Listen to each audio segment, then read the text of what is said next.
দেশে এখন এমন এক গল্প চলছে যেখানে সিনেমার ভিলেন না, স্যুট টাই পরা এক ব্যারিস্টারই মেইন ক্যারেক্টার।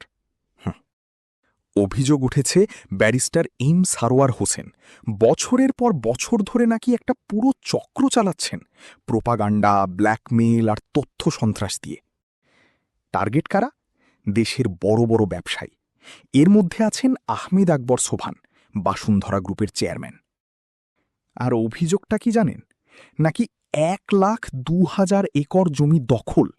মানে হিসাবটা এমন, পুরো ঢাকা শহরও একটু লজ্জা পায় শুনে।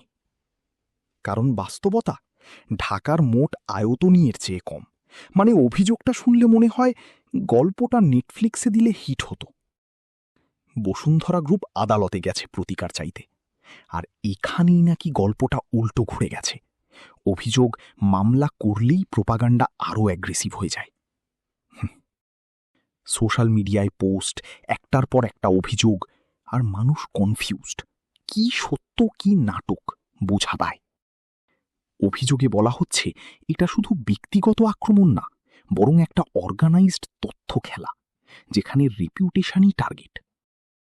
সবচেয়ে অদ্ভুত আইরনিটা কি জানেন? যে মানুষ বলে আইন সবার জন্য সমান, তার দিকেই এখন প্রশ্ন, আইন কি সত্যিই তাকে ছুঁতে পারছে? এখন বল আসলে কোটের কোটি, কারণ বাইরে যতই নয়েজ হোক, শেষ কথা বলে একটাই জায়গা, প্রমাণ।